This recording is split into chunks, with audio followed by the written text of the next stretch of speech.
امریکی وزیر خارجہ مائک پومپیو نے کہا ہے کہ چین میں ریاستی پشت پناہی میں تمام مذاہب کی پامالیوں میں اضافہ ہو رہا ہے۔ چین کی کمیونسٹ پارٹی اب مذہبی تنظیموں کو کمیونسٹ پارٹی کی قیادت کی تابعداری اور کمیونسٹ نظریات کو اپنی مذہبی تعلیمات اور عبادات کا حصہ بنانے کا حکم دے رہی ہے۔ سنکیانگ میں اوئیغرز کو وسیع پیمانے پر نظر بند کرنے کا سلسلہ جاری ہے۔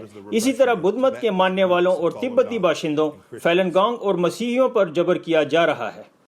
چین شنکیانگ صوبے میں حراستی مراکز کو تربیتی مراکز قرار دے چکا ہے اور وہ اوئیغر باشندوں کی نظر بندیوں پر تنقید کو اپنے اندرونی معاملات میں مداخلت کہہ کر مسترد کرتا ہے۔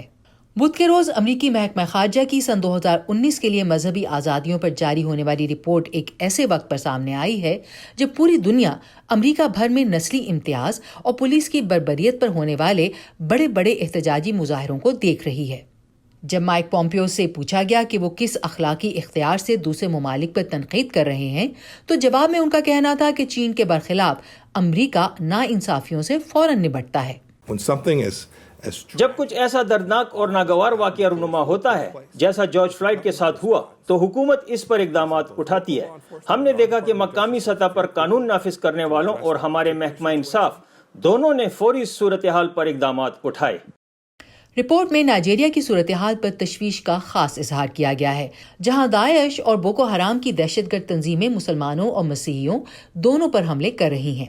بین الاقوامی مذہبی آزادیوں کے لیے امریکی سفیر سیم براؤن بیک نے بدھ کے روز محکمہ خارجہ کی بریفنگ کے دوران ان پامالیوں پر اقدامات کا مطالبہ کیا۔ I'm deeply concerned about what's happening in Nigeria.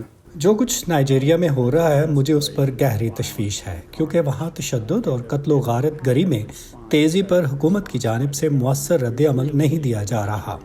ہم چاہتے ہیں کہ نائجیریا کی حکومت اپنے رد عمل میں تیزی لائے اور زیادہ مؤثر اقدامات اٹھائے۔ In their space. Ambassador same brown back کا کہنا تھا کہ انہیں مسلمان اکثریت والے ملک سعودی عرب کے بارے میں بھی فکر ہے، کیونکہ وہ دنیا کا واحد ملک ہے جہاں ابھی تک ایک بھی چرچ نہیں۔